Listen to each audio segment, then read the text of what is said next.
और ताली बजा के मीठी ताली के साथ स्वर्ग सो स्वर्ग सो स्वर्ग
कहते हैं दोस्तों कि पास आ दूर से अंदाजा नहीं होता जे सब दूर में बसल होता या ठार होता उनका लेल बेरोशन कि पास आ दूर से अंदाजा नहीं होता मुरझाया हुआ फूल फिर से ताजा नहीं होता।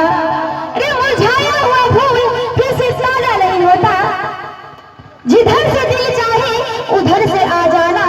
अरे जिधर से दिल चाहे उधर से आ जाना क्योंकि मेरी मैया के दिल में कोई दरवाजा नहीं होता कोई दरवाजा नहीं होता। अगर नीक लग रहा तो जोरदार ताली छठ मैया के नाम पे ताली बजबला तो हम अपना नाम पर थोड़े कहब माता रानी के भजन गावे तो माता रानी के नाम पर कहब ताली बजबले तो प्रेम से गाते गाते नीचे दम्बा की हाहाकार मचले जे जग में अद्भुता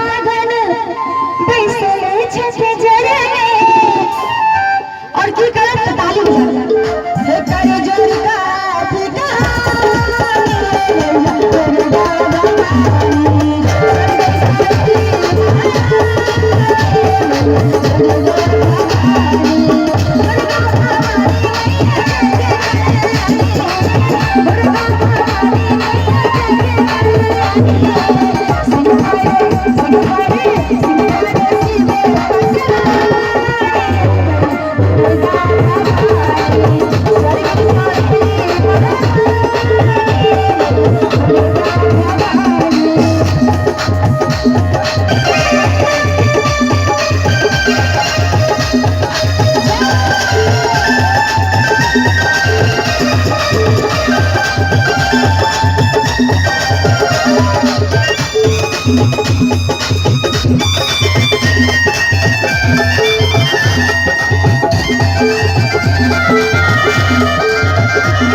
गाना देख के चल जाते हो।